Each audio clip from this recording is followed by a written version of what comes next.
क्या ममता बनर्जी बीजेपी के बनाए चक्रव्यूह में फंस गई हैं? क्या ममता बनर्जी को अब उनके अपने ही धोखा दे रहे हैं? क्या अब ममता बनर्जी के सियासी करियर का सबसे खराब दौर शुरू हो चुका है?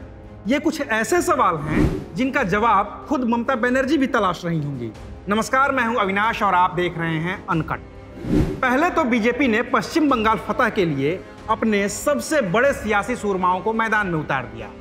फिर केंद्र के हस्तक्षेप से ममता बनर्जी के खास अधिकारियों का ट्रांसफर भी करवा दिया और रही सही कसर ममता बनर्जी के अपनों ने पूरी कर दी। इस पूरी कवायद में ममता बनर्जी घिरती हुई नजर आ रही हैं।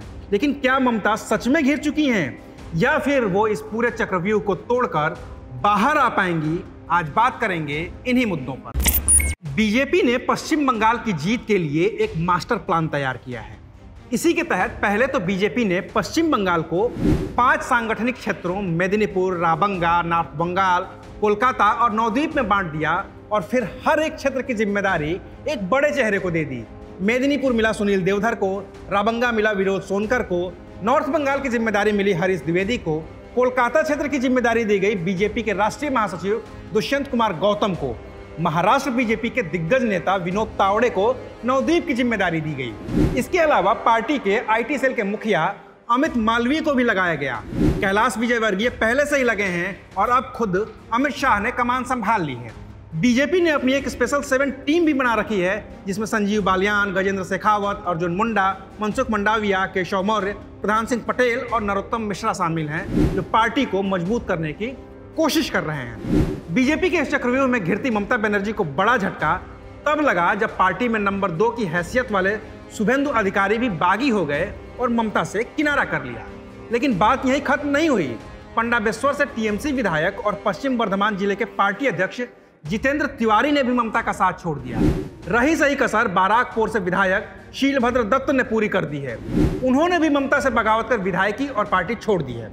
इसके अलावा कम से कम 10 और विधायकों के पार्टी छोड़ने की बात सामने आ रही है।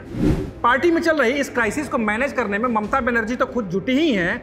उन्होंने पॉलिटिकल स्ट्रेटजिस्ट प्रशांत किशोर को भी इस काम में लगा रखा है, लेकिन अभी तक कोई फायदा होता नजर नहीं आ रहा है। इस बीच केंद्र सरकार के एक फैसले ने ममता के जख्मों पर नमक छिड़कने का काम कर दिया है। केंद्र सरकार ने बीजेपी के राष्ट्रीय अध्यक्ष जेपी नड्डा के काफिले पर हुए हमले के लिए सुरक्षा में तैनात 3 आईपीएस अधिकारियों को केंद्र में प्रतिनियुक्ति पर बुला लिया है। ये तीनों ही अफसर भोलानाथ पांडे, प्रवीण त्रिपाठी और राजीव मिश्रा ममता बनर्जी के करीबी माने जाते हैं। ममता बनर्जी ने इन तीनों अफसरों के केंद्र में बुलाए जाने को असंवैधानिक करार दिया है तो केंद्र की तरफ से उन्हें भारतीय पुलिस सेवा नियमावली के तहत रूल 61 को पढ़ने के लिए कहा गया है। इसमें साफ तौर पर लिखा है कि केंद्र और राज्य के बीच आईपीएस अफसरों को लेकर विवाद की स्थिति में अंतिम फैसला केंद्र का ही माना जाएगा।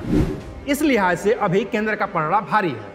हालांकि ममता बनर्जी के पास सुप्रीम कोर्ट में जाने का ऑप्शन है, लेकिन वो 3 अफसरों की प्रतिनियुक्ति को लेकर केंद्र सरकार को सुप्रीम कोर्ट में बुलाएं, इसकी संभावना कम नजर आती है। ऐसा इसलिए है क्योंकि ममता बनर्जी फिलहाल राजनीतिक तौर पर दूसरी उलझनों में फंसी हैं जिनसे बाहर निकलना उनके लिए ज्यादा जरूरी है। विधानसभा के चुनाव सिर पर हैं। बीजेपी ने अपनी पूरी ताकत झोंक रखी है और अभी ममता बनर्जी को अपने ही रूठों को मनाना पड़ रहा है। ऐसे में केंद्र से उलझना उन्हें फिलहाल के लिए भारी पड़ सकता है। हालांकि ममता बनर्जी पहले भी ऐसी चुनौतियों से उलझती रही हैं और उन्हें सुलझाकर और बड़ी बनकर सामने आती रही हैं, चाहे वो कांग्रेस में रहने के दौरान मिली चुनौतियां हों या फिर करीब 35 साल के वामगढ़ को ढहाने की चुनौती। ममता ने हमेशा खुद को साबित किया है, लेकिन इस बार चुनौती के रूप में सामने है बीजेपी, जिससे पार पाना इस बार ममता दीदी के लिए आसान नहीं रहने वाला है। बाकी तो सियासत है जो चलती रहती है। हमारा काम है आपको उससे अपडेट करना, वो हम करते रहेंगे। आप देखते रहिए अनकट। शुक्रिया।